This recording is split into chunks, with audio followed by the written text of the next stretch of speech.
സൗദിയിൽ അർബുദ രോഗികളുടെ എണ്ണം വർദ്ധിക്കുന്നതായി റിപ്പോർട്ടുകൾ. റിയാദിലാണ് ഏറ്റവും കൂടുതൽ ക്യാൻസർ കേസുകൾ രജിസ്റ്റർ ചെയ്തത്. നാഷണൽ ക്യാൻസർ സെന്ററിന്റേതാണ് കണക്കുകൾ. സൗദി അറേബ്യയിൽ അർബുദബാധിതരുടെ എണ്ണം വർദ്ധിക്കുന്നതായാണ് കണക്കുകൾ. 22,000-ലധികം കേസുകളാണ് ഇതുവരെ റിപ്പോർട്ട് ചെയ്തത്. ഇതിൽ ഏറിയ പങ്കും സ്തനാർബുദമാണ്. 3,500 കേസുകളാണ് ഈ തരത്തിൽ പുതിയതായി റിപ്പോർട്ട് ചെയ്യപ്പെട്ടത്. റിയാദാണ് പട്ടികയിൽ ഒന്നാമത്.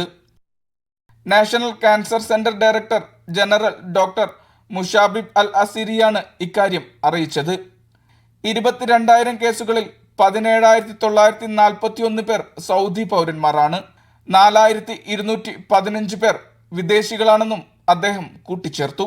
സൗദി ഓങ്കോളജി ക്യാൻസറുമായി ബന്ധപ്പെട്ട ആരോഗ്യ പ്രതിരോധ സേവനങ്ങൾ മെച്ചപ്പെടുത്തുന്നതിന് ആവശ്യമായ സ്ഥിതിവിവര കണക്കുകൾ നൽകുന്നുണ്ടെന്നും അദ്ദേഹം വ്യക്തമാക്കി.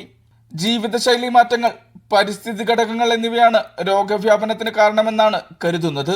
അതേസമയം റഷ്യയിലെ federal medical and biological agency ക്യാൻസറിനെതിരെ പുതിയ വാക്സിൻ ലഭ്യമാക്കിയിട്ടുണ്ട്. വൃക്കകളെയും മൂത്രാശയത്തെയും ബാധിക്കുന്ന കോളൻ ക്യാൻസറിനെതിരെയാണ് പുതിയ vaccine.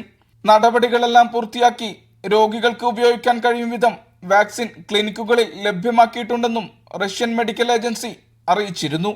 Mishal Cherpulassery, media 1, Riyadh.